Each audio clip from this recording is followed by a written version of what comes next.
Olá, entra lá, a história vai começar. Eu me chamo Luca Luca e hoje nós vamos falar sobre Bem-vindos à Livraria Ryunandong.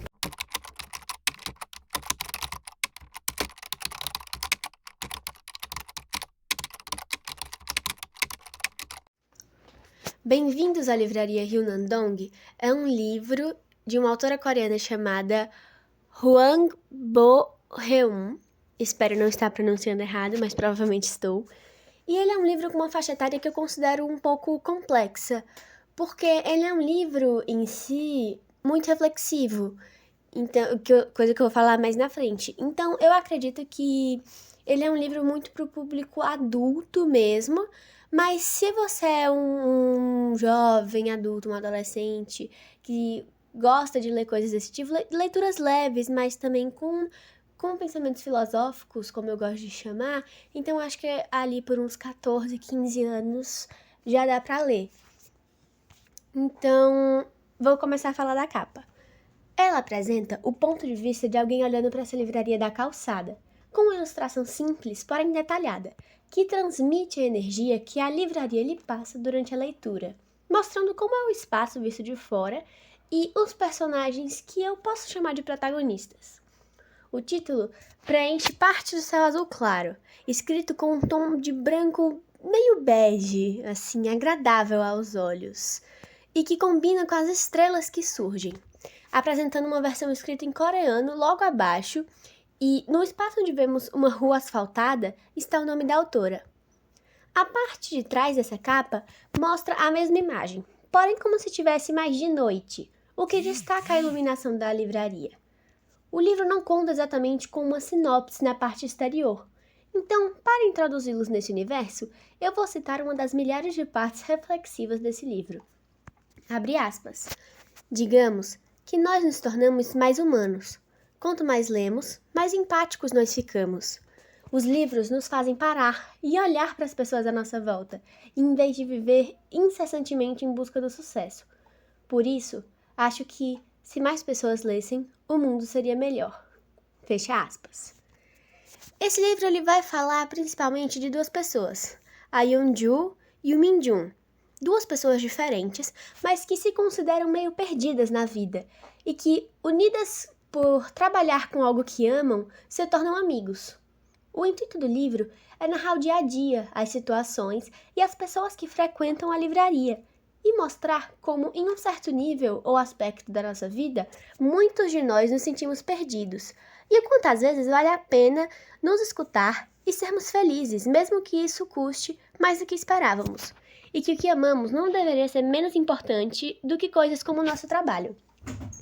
Acho que uma parte muito importante do livro é ir descobrindo sobre quem são os personagens ao longo da história, e ver que às vezes as coisas não são como esperávamos. Então, esse ponto eu vou deixar para que vocês leiam. Os personagens secundários, por assim dizer, são tão interessantes e variados quanto os que têm foco maior, e vão desde um adolescente que não tem muita expectativa na vida, passando por autores de livros que, assim como a protagonista, tiveram que se reinventar e foram muito bem nisso, até uma senhora ranzinza que vende grãos de café. Nós acompanhamos a Yeonju tentando deixar a livraria o mais agradável possível, como, por exemplo, fazendo eventos para juntar e acolher pessoas que têm coisas em comum, ou então contratando o Minjun para fazer seus maravilhosos cafés, ou até deixando recadinhos nos livros que ela já leu, e no processo, vivendo um dia de cada vez e achando aquilo que a faz bem. Esse é um livro não com o propósito de ter uma história contínua, mas sim ser um espaço de conforto, que nem sempre vai ser perfeito, e que, apesar de confortável, nos dá abertura para falar sobre o que nos deixa desconfortável, por meio desses personagens, e nos acolhe. Os diálogos, que eu particularmente apelido de filosóficos, como eu disse antes, não são poucos, e eu vou compartilhar alguns aqui, não todos, porque se fosse assim esse vídeo quase não acabaria.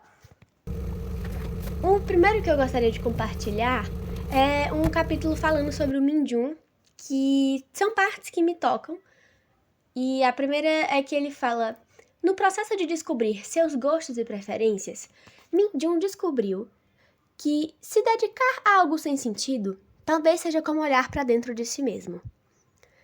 Tem outro falando sobre a Yeonju, que é: Yeonjo não sentia necessidade de preencher todo o espaço da casa. O vazio também tinha seu valor. Outro falando do Minjun mais pra frente no livro ele queria viver no presente. Minjun nunca havia pensado nisso até agora. Outro de uma outra personagem que vocês vão ter que ler para descobrir quem ela é.